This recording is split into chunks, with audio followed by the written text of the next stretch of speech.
انہیں ریئلائزیشن ان ہے. کی نیت تو صاف ہی ہے، ان کی نیت اس میں صاف ہی ہے کہ کوئی تو ریئلائز کر لے، چاہے آپ کر لیں چاہے وہ ان کے کر لیں. کینوس سے دیکھیں، ٹھیک ہے، ان کی نیت بالکل صاف ہوگی، ٹھیک ہے، میں ان کی نیت پہ شک نہیں کرتا، مگر میں اوور آل سسٹم کی نیت پہ شک کر رہا ہوں کہ سسٹم کمپلیسٹ ہے. سسٹم چاہتا ہے کہ تحریک انصاف سسٹم کا اتنا ہی حصہ بنے جتنا اس سسٹم کی سروائیول کے لیے ضروری ہے، اس سے بیونڈ وہ تحریک انصاف کو کسی طرح کا رول نہیں دینا چاہتے. صحیح صحیح. اور گنڈا پور صاحب کا جو ایک خان صاحب نے شکوہ کیا کہ یہ مجھ سے ملنے آ سکتے ہیں سپریم کورٹ میں کوئی اپلیکیشن دے کے، کیوں ڈیلے کر رہے ہیں گنڈا پور صاحب؟ مطلب مل آئے، خان صاحب کا حکم آ گیا، آپ لوگ تو مانتے ہیں ان کا حکم. نہیں، 100% ملنا بھی چاہیے، اور ان کے بقول انہوں نے 4 دفعہ کوشش بھی کی ہے. ابھی سپریم کورٹ بھی دوبارہ پٹیشن دی تھی جس میں سگنیچر کا کچھ ایشو بن گیا تھا، مگر میں کہتا ہوں اس سے برعکس دیکھیں، اجازت ملتی ہے نہیں ملتی، بینگ لیڈر آف کے پی کے، ٹھیک ہے، کے پی کے کی کمانڈ ان کے پاس ہے، ان کا ایک پروگیٹو ہے، انہیں اپنے چیف سیکرٹری کے تھرو کنوے کرنا چاہیے. اجازت ملتی ہے نہیں، انہیں ہر ہفتے ملاقات والے دن آنا چاہیے، بالکل. اور تو وہ نہیں آ الٹیمیٹلی رہے تو یہ گورنمنٹ کوئی کو مشورہ کرنا انہیں چاہیے. کوئی کیوں نہیں نہیں، دے رہا؟ پارٹی نے کہا ہے، ہماری جو آخری پارلیمانی پارٹی میٹنگ ہوئی اور ان میں ہمیں یہی کنوے کیا ہے کہ ان کی ود ان نیکسٹ ویک ملاقات ہو جائے گی. اگر نہیں ہوتی تو میں سمجھتا ہوں پھر ہم سب کو جو ہے نا کلیکٹیولی اس چیز پہ جو ہے نا پریشر ڈالنا چاہیے. صحیح. سر اب دوبارہ یہی میں جاننا چاہوں گی کہ اب استعفے تو دیے جا رہے ہیں، جنہوں نے نہیں دیے ان کا ایک شو کاز بھی یا ایک لسٹ بھی جاری ہوگی. ایک طرف استعفے، ایک طرف کوئی احتجاج تحریک چلے گی یا نہیں چلے گی؟ دیکھیں تھوڑا سا دیکھیں، فلڈ والے آسپیکٹ کو ہم اگنور نہیں کر سکتے. پاکستان کو بہت بڑی کلیمٹی نے ہٹ کیا ہے، اور کلیمٹی کو آپ سمجھیں کہ پانی آیا اور اتر جائے گا، کلیمٹی ختم ہو جائے گی، یہ اس طرح سے نہیں ہے. اس نے آپ کی ایگریکلچر کی باسکٹ کو ہٹ کیا ہے، جس کی وجہ سے فوڈ سیکیورٹی ہمارے گھر میں داخل ہو گئی ہے. مطلب آپ بیسک کموڈیٹیز کی قیمت دیکھ لیں، مطلب کل اگر آپ کو بازار جانے کا اتفاق ہو، مطلب ٹماٹر جیسی چیز 400 روپے کلو مل رہی ہے. اس وقت آپ کی جو ہے نا لائف سٹاک کی شارٹ فال ہو گئی ہے، پراپر گوشت مارکیٹوں میں اس طرح سے اویلیبل نہیں. یہ سارے مسئلے مسائل ہیں.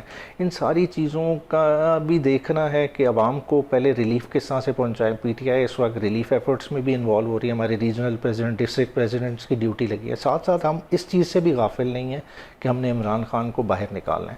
تو انشاءاللہ تعالیٰ تو with sir in this Khan month. صاحب کو باہر نکالنے کے لیے مذاکرات کیوں نہیں؟ اب دیکھیں، اگر ویسے میں اوور آل بات کروں تو حکومت تو بہت اچھی چل رہی ہے، ٹرمپ کے ساتھ بھی اچھے تعلقات ہیں ہمارے. اب اگر میں ایس سی او کی بات کروں تو وہاں پہ بھی ہم لوگوں کی پریزنس تھی، چائنا اور روس کے ساتھ بھی اچھے تعلقات ہیں، مارکہ حق بھی ہم نے جیت لیا.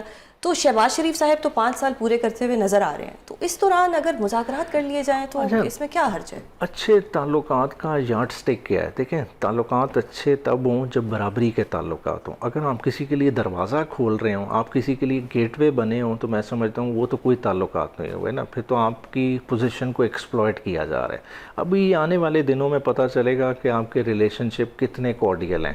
کہ دیکھیں 2 بلاک تو واضح ہیں، ٹھیک ہے، اس وقت چائنا رشیا ایک طرف ہیں، امریکہ ایک طرف ہے. آپ دونوں بلاکس میں بیٹھ نہیں سکتے.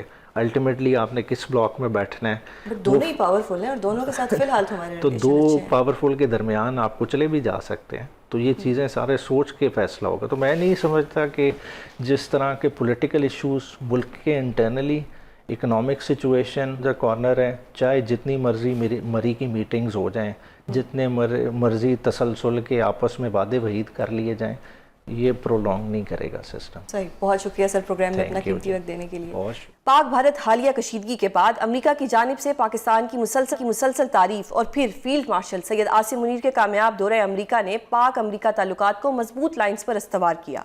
پاکستان کے امریکہ کے یوں قریب ہونے سے کچھ خدشات نے بھی جنم لیا تھا، جن میں ٹاپ آف دا لسٹ یہ خدشہ تھا کہ امریکہ کے ساتھ اتنے کلوز تعلقات کہیں پاکستان کو چین اور روس سے دور نہ کر دیں. لیکن پاکستان کی شنگھائی تعاون تنظیم کے اجلاس کے دوران بھرپور شرکت، نمایاں کردار اور فروٹفل میٹنگ نے ان تمام خدشات کو دور کر دیا ہے. مغربی بلاک کے ساتھ اچھے تعلقات ہونے کے باوجود ایس سی او کے پلیٹ فارم پر متحد ممالک میں اپنی نمایاں حیثیت برقرار رکھنا کتنی بڑی کامیابی ہے، اس سب پر بات کریں گے. ہمارے ساتھ موجود ہیں سابق سیکرٹری خارجہ جوہر سلیم. سر بہت شکریہ پروگرام میں اپنا قیمتی وقت دینے کے لیے. سر مارکہ حق کے بعد ایس سی او میں ہماری ایک پریزنس تھی، کس طرح سے دیکھتے ہیں پاکستان کی اس کامیابی کو، اور ایسے موقع پر جب ایک ہمارا دشمن جو کہ کمزور دشمن تھا وہ بھی وہاں موجود تھا، پھر ہماری بھی وہاں پریزنس تھی، یہ سارا معاملہ کس طرف جاتا دیکھ رہے ہیں؟ پاکستان کے لیے کتنی بڑی کامیابی ہے؟ جی بالکل، ایس سی او جو ہے شنگھائی کوآپریشن آرگنائزیشن ایک بہت ہی ابھرتا ہوا اہم آلٹرنیٹ فورم ہے دنیا کا. اس میں دیکھیں 40% دنیا کی آبادی اس میں ریپرزینٹڈ ہے، اور 30% دنیا کی جو اکانومی ہے وہ اس میں ریپرزینٹڈ ہے.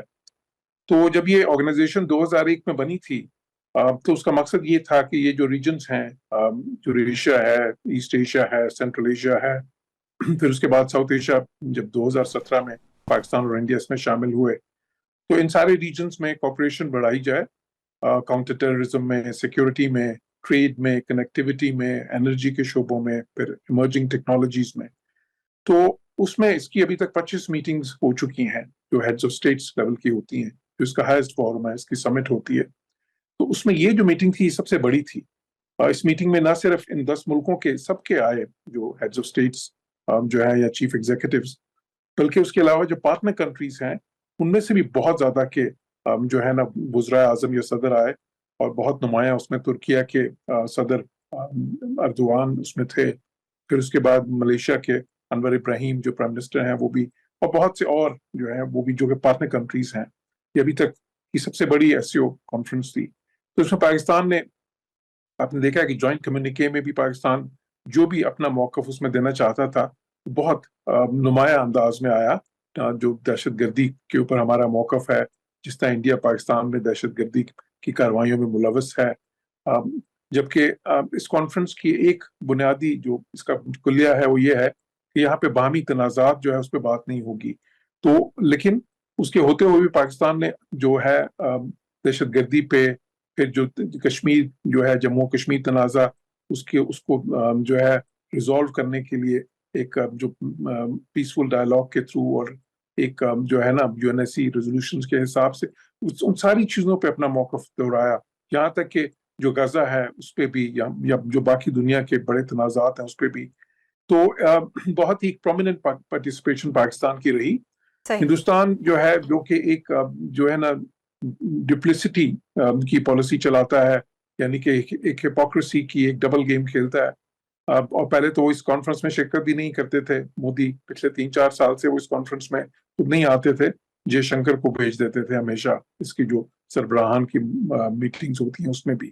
یہاں تک کہ ایک جو میٹنگ اس کی ہندوستان میں ہونی تھی تو اس کو انہوں نے جان بوجھ کے اس کو ورچوئل کر دیا، حالانکہ اس وقت تک کووڈ ختم ہو چکا تھا، تاکہ اس کی اہمیت کم کریں. اور وہ کیوں کرتے تھے؟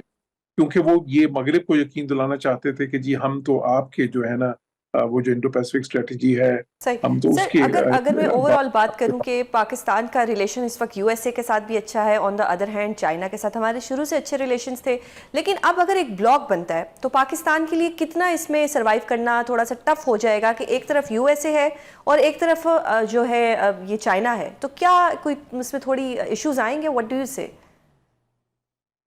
جی بہت سے اینالسٹ اور آبزرورز ہی کہتے تھے کہ پاکستان کے لیے جو ڈیفائننگ تھیم ہوگا پاکستان کی فارن پالیسی کا، یا ڈیفائننگ چیلنج ہوگا اگلے سالوں میں، وہ یہ ہوگا کہ کس طرح سے اپنے جو تعلقات ہیں امریکہ اور چائنا کے ساتھ ان میں ایک ایسا توازن کا مطلب یہ تو نہیں ہوتا کہ برابری کی سطح پہ دونوں کے ساتھ ہی ہوں گے، مختلف ہے ان تعلقات کی نوعیت، لیکن کس طرح سے اس میں یہ توازن قائم رکھیں کہ وہ ایک کے تعلقات جو ہیں ایک کے ساتھ وہ دوسرے کو متاثر نہ کریں.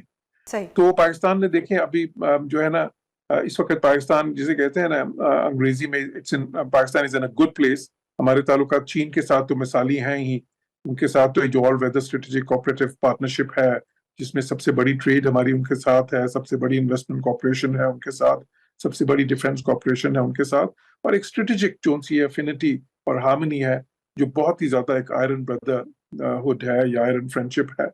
تو بالکل وہ ویسی مضبوطی سے کھڑی ہے. لیکن ساتھ ہی ساتھ امریکہ کے ساتھ ہمارے تعلقات دیکھیے کتنے بہتر ہوئے ہیں، کیونکہ امریکہ کی اپنی ایک اہمیت ہے. ابھی بھی دنیا میں وہ سپر پاور ہے. دنیا کے جو ادارے ہیں سب جو بہت ہی اہم، یونائٹڈ نیشنز ہو یا ورلڈ بینک ہو یا IMF ہو یا اور بھی جتنے ملٹی لیٹرل فورم ہے، اس میں بہت ہی گہری چھاپ ہے امریکہ کے انفلوئنس کی. تو اور امریکہ کے ساتھ دیکھیں پاکستان کی جو ٹریڈ ہے وہ بھی اہم ہے. پاکستان کے سب سے بڑے امپورٹر ہیں، سب سے بڑا ٹریڈ سرپلس دنیا میں ہمارا امریکہ کے ساتھ ہے. پھر اس کے بعد ایک بہت بڑی ڈیاسپورا ہماری، جو ہمارے پاکستانی ایکسپیٹریٹس ہیں وہاں پہ وہ امریکہ میں رہتے ہیں. پھر ایک بڑے وہ وہاں سے بہت بڑی تعداد میں ریمیٹنسز بھی ہمیں ملتی ہیں. اور پھر ایک ظاہر ہے کہ اسٹریٹجک سطح پہ بھی ایک بہت جو ہے نا متوازن ایک رشتہ ہے. تو اب دیکھیں کہ پچھلے چند ماہ میں اور اس سے پہلے کیا ہوا ہے. ہندوستان جو امریکہ کا دم بھرتا تھا اور وہ یہ کہتا تھا کہ جی ہم تو چائنا کو کنٹین کرنے میں آپ کے جو ہے نا مددگار ہوں گے، آپ کے ساتھی ہیں،